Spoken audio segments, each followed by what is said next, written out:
Good evening, I'm Shamika, and I'm here to speak with you on my proposal for crime reduction and community policing. For quite some time now, the relationship between police officers and the community has been hostile, non-existent, or holds a lack of trust on both sides. Some community members see policing as a way to extend police presence and surveillance into everyday life and turn social problems into police problems. Some officers may not see the importance of community policing due to the community members not believing that police officers are coming from a genuine standpoint, or that they don't see community policing as a means to effectively do their job. By reviewing the Kansas City Preventive Patrol Experiment, one can see that some may view randomized patrolling alone may not have such a heavy impact on crime reduction or the citizens' attitudes towards police. The Kansas City Preventive Patrol Experiment was conducted to gain insight on how they can better utilize patrol officers. The experiment involved variations in the level of routine preventative patrol within 15 Kansas City beats.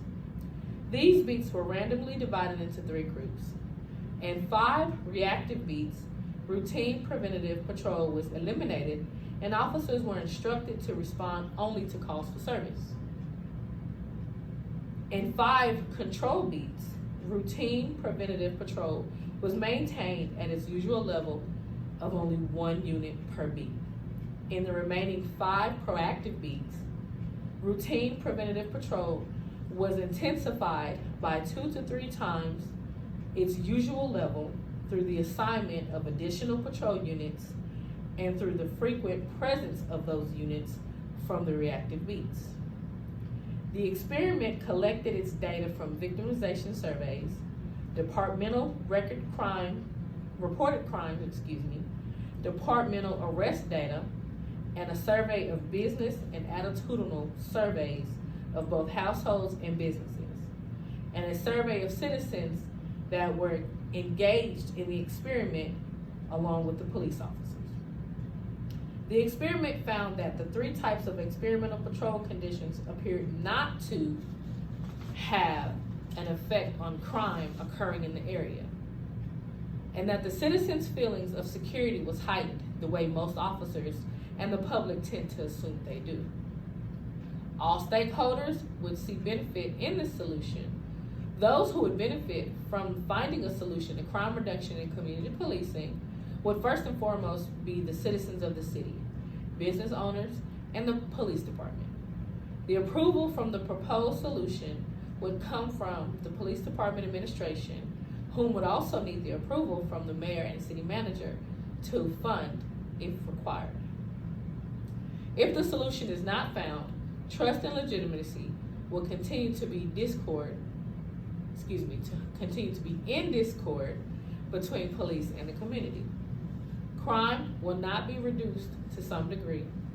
There will also be areas with high crime rates, and there will always continue to be a reactionary approach to fighting crime instead of a proactive approach. Throughout time, there's been several attempts on combating crime reduction and community policing, such as only patrolling the neighborhoods. From the officers' units, they weren't making any contact with citizens. This does not seem to be effective in reducing crime. This is due to a number of things, such as the amount of officers that are on the streets. Being in a smaller department means that there are less police personnel that are on the streets. And oftentimes, officers are reactionary instead of proactive due to them not being able to spread out within the city. Another attempt is taking the initiative to engage the community. Has always been a great thing, but programs such as Coffee with a Cop tends to not have a lasting effect on both parties. Meeting with a cop to sit down in a relaxed setting to build trust with them is a great idea. But after the encounter, is there a lasting effect? Does those relationships grow past that day? I have not found that there has been much research on the effect and connections being kept after the initial encounter. My proposed solution is to reduce crime by implementing the increasing of officer presence in high crime areas, along with developing a real-time crime center. The mission of a real-time crime center, which is a data source, is to provide a law enforcement agency with the ability to capitalize on a wide and expanding range of technologies for effective and efficient policing. Establishing a real-time crime center can assist officers in responding to critical incidents with more operational intelligence. This can help in assisting with the officers being better prepared to make wiser and safer decisions before arrival. Before officers respond to critical incidents that are in progress, the Real-Time Crime Center can alert responding officers to any potentially dangerous situations.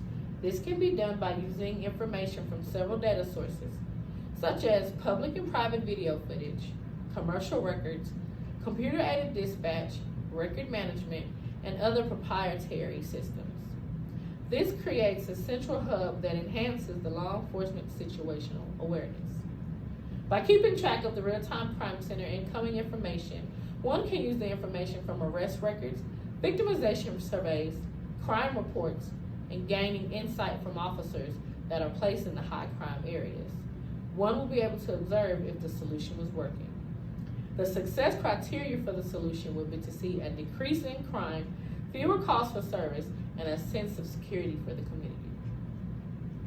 When it comes to leadership for a successful implementation, the leader would need to be able to have a strong work ethic, remain unbiased, exhibit situational decision-making skills, communicate effectively both verbally and written, and they would also need to know how to build a strong and diverse workplace, practice strong budget management skills, and allocate resources and resolve problems.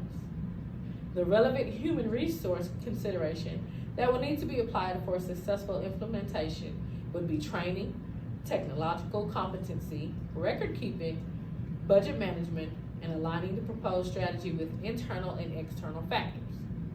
The financial resources for successful implementation would be grants funded by the state and the Department of Justice, used to supply funding for all necessary equipment and the funds to the officers' overtime.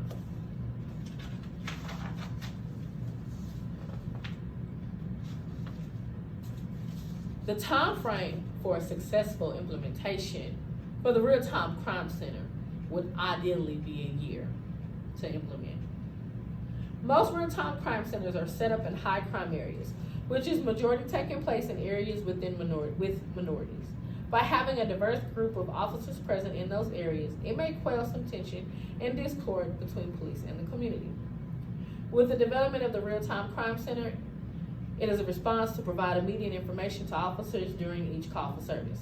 Real-time crime centers are intended to gather information from a call for service and provide information such as suspect vehicle descriptions, victim or suspect criminal histories, and other important information to assist in furthering an officer's investigation during a call. With the use of a real-time crime center and officers responding with more information being provided and allowing them to make better decisions, causing a decrease in crime can give the community a sense of security, knowing that officers do care about their safety and well-being. This also assists in building a better relationship with the community. Having officers patrolling the area gives them more of a greater chance in community policing with the officers. It makes them feel like they're doing something within their community to help stop crime. Thank you.